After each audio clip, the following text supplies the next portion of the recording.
I've lived on this earth for 94 years, and I'm about to tell you something most people don't want to hear. Living a long life isn't about adding more things to your routine. It's about removing the things that are quietly destroying you. My name is Opal June, and I've buried more people than I can count without getting tired. My mother, my father, 3 sisters, and my husband. Truth is, I've attended more funerals than celebrations. And after a while, you start noticing patterns. People don't usually die out of nowhere. They die slowly, from the things they refuse to let go of. Bad habits, bad stress, bad choices repeated for years. So today, I'm going to share the 7 things I stopped doing, and I believe with every ounce of my soul. They're the reason I'm still standing here. Listen closely, because one of these habits might be cutting your life short right now, and you don't even realize it. 1. I stopped eating when the sun went down. This one sounds like something an old woman would say. Because it is. My grandmother used to warn me when I was a child. Don't fill your stomach when the world is going to sleep. Back then I laughed at her. I thought she was just being dramatic. But for years I'd eat dinner, then later snack in front of the television. Crackers, cake, ice cream. Nothing crazy, right? But I started waking up exhausted. My joints felt stiff. My body felt heavy. And even my spirit felt tired. Then, about 40 years ago, I finally understood what she meant. So I stopped. My last bite of food is before 6 o'clock. Maybe 7 o'clock in the summer when the days stay bright longer. After that, only water or tea. Because nighttime is when your body repairs itself. But it can't clean the house if it's still busy cooking. And within 1 month, I felt like someone replaced my body with a lighter version. I haven't gone back since. 2. I stopped trying to win arguments. This one will hurt some people, because I used to think correcting everyone was my job. If someone said something foolish, something ignorant, I had to respond. I had to prove them wrong. I had to win. But do you know what winning got me? High blood pressure, sleepless nights, and not a single changed mind. Not one. People don't change because you yelled the truth louder. They change when they're ready. And arguing with fools is like trying to drain the ocean using a teaspoon. So now when someone tries to pull me into nonsense, I smile. I nod. And I let them stay wrong. That's not weakness. That's wisdom. Because peace is more valuable than being right.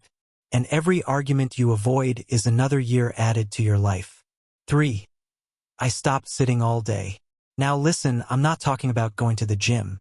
I've never stepped foot in one. I'm talking about simple movement. My husband, God rest his soul, used to sit in his recliner from sunrise to bedtime. Only got up to eat and use the bathroom. He was gone at 71. But me, I move. I walk to the mailbox. I walk around the yard. I stand while talking on the phone. I hang my own laundry. Because your body is like a stream. When the water keeps flowing, it stays clean. But when it sits still, it becomes dirty. It becomes sick. And so do you. If you sit more than you move, you're aging faster than you need to. That's just the truth. 4. I stopped carrying grudges. This one took me the longest. I had a sister named Loretta, the youngest one, and she hurt me in a way that cut deep. The kind of pain you don't forget. And for 15 years, I carried that anger like a stone in my pocket. I refused to speak to her, refused to look at her. And you know what? She was living just fine, laughing, eating, sleeping peacefully. But me, I was the one suffering. That grudge wasn't hurting her. It was poisoning me. So one day I called her and said, "I forgive you." She cried. I cried. And we never even brought it up again. But I felt like someone removed a weight from my chest. Because unforgiveness isn't strength.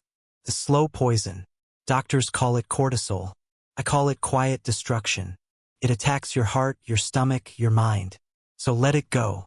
Not because they deserve it, but because you deserve peace.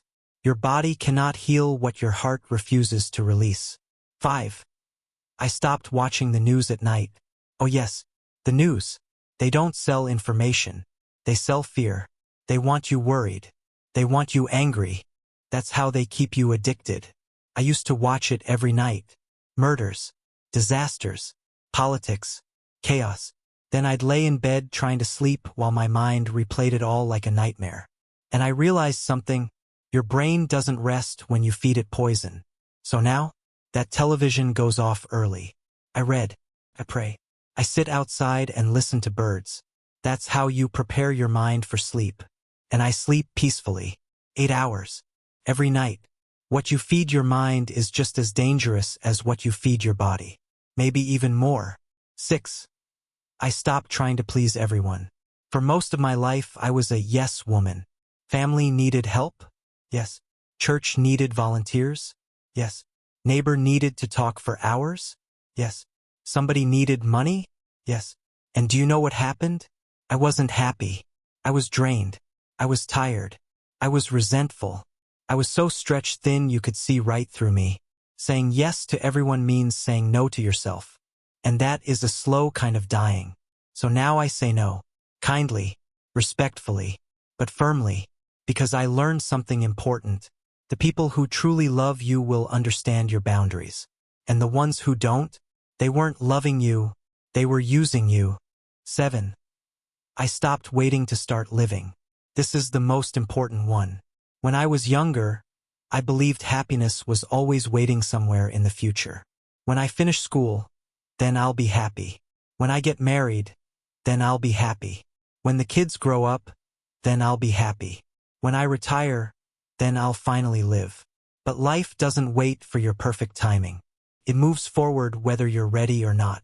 My husband and I talked about going to California for 30 years. 30 years. He died 3 months before we were supposed to go. My best friend Dot and I promised we'd sit on the beach together when we retired. She never made it. So I learned the hard way. Stop waiting. Take the trip now. Wear the nice dress now. Eat the good meal now. Call the person now. Say I love you now. Because tomorrow is not promised. Not to me at 94. Not to you at 24. The right time isn't coming. The right time is the time you still have. So that's it. 7 things I stopped doing, and I truly believe they're the reason I'm still here. Stop eating late. Stop arguing with fools. Stop sitting all day. Stop holding grudges. Stop feeding your mind poison before bed. Stop saying yes to everyone. And stop waiting to live. It's not complicated. But simple doesn't mean easy. You have to choose. Every single day. I've watched too many people leave this world too early. Not because life was unfair, but because they refused to release what was killing them. Don't be one of them. You have more power than you think. And you have more time than you realize. But only if you stop giving it away to the things that steal it. Now if you'll excuse me, I've got a porch waiting for me, and that evening sun is still shining like a blessing.